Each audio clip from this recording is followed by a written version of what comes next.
Kuya Jesus ang tubig na nagbibigay buhay.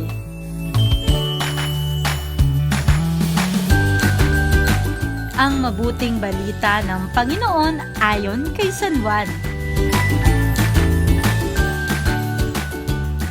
Panahong iyon, dumating si Jesus sa isang bayan sa Samaria at umupo sa balon ni Jacob sapagkat siya'y napagod sa paglalakbay. Halos katanghali ang tapat na noon. May isang Samaritanang dumating upang umigib. Sinabi ni Jesus sa kanya, "Maaari bang makiinom?" Sinabi sa kanya ng Samaritana, "Kayo'y Hudyo at Samaritana ako. Bakit kayo hihingi sa akin ng inumin? Sapagkat hindi nakikitungo ang mga Hudyo sa mga Samaritano." Sumagot si Jesus, "Kung alam lamang ninyo kung ano ang ipinagkakaloob ng Diyos at kung sino itong humihingi sa inyo ng inumin, marahil ay kayo ang hihingi sa Kanya at kayo na may bibigyan niya ng tubig na nagbibigay buhay. Ang uminom ng tubig na ito'y muling mauuhaw, ngunit ang uminom ng tubig na ibibigay ko ay hindi na muling mauuhaw. Ito'y magiging isang bukal sa loob niya, babalong at magbibigay sa kanya ng buhay na walang hanggan." Sinabi ng babae, "Ginoo, kung gayon po'y bigyan ninyo ako ng tubig na sinasabi ninyo nang hindi na ako mauhaw, ni pumarito pa upang sumalok." Tinugon siya ni Jesus, "Maniwala ka sa akin, ginang. Dumarating na ang panahon na sasambahin ninyo ang Ama, hindi lamang sa bundok na ito o sa Jerusalem.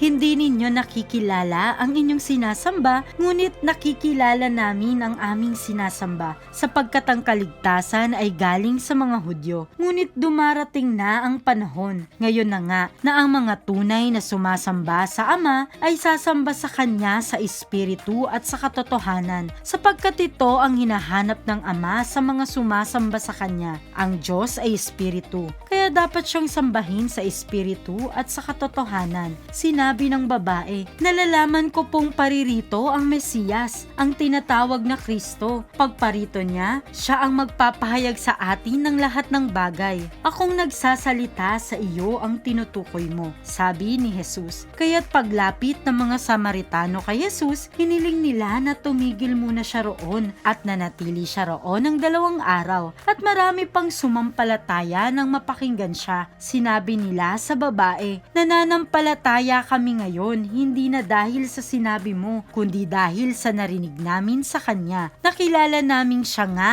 ang tagapagligtas ng sanlibutan."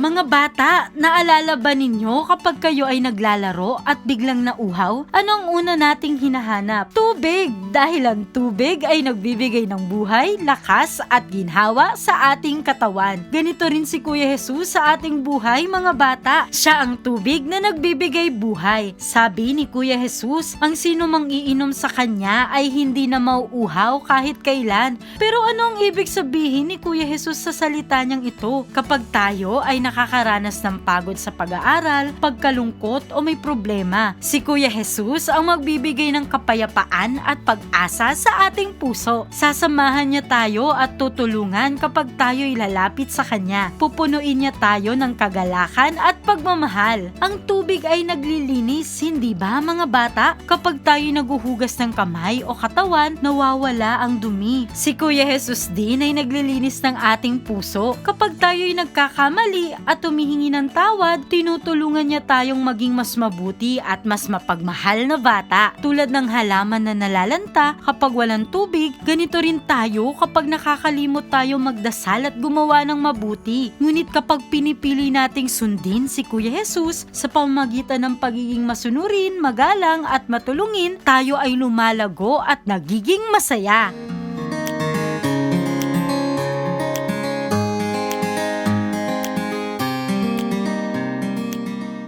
Paano tayo magiging tubig na nagbibigay buhay sa iba kagaya ni Kuya Jesus? Una, magpatawad at umiwas sa galit. Kapag ikaw ay marunong magpatawad at hindi nagtatanim ng sama ng loob, hinahayaan mong linisin ni Kuya Jesus ang iyong puso. Ikalawa, maging mabuting halimbawa sa kapwa-bata sa pagiging masunurin sa magulang, magalang sa guro at tapat na kaibigan. Ipinapakita mo na si Kuya Jesus ang nabubuhay sa iyong mga gawa. Ikatlo, magbigay ng saya sa iba. Isang ngiti, magandang salita o simpleng yakap ay parang patak ng tubig na nagpapasaya at nagbibigay buhay sa puso ng iba. At ikaapat, magdasal araw-araw. Kapag nagdarasal tayo, kahit maikli lang, umiinom tayo ng tubig ni Kuya Jesus. Dahil dito, napupuno tayo ng pag-ibig at kapayapaan na maaari nating ibahagi sa iba.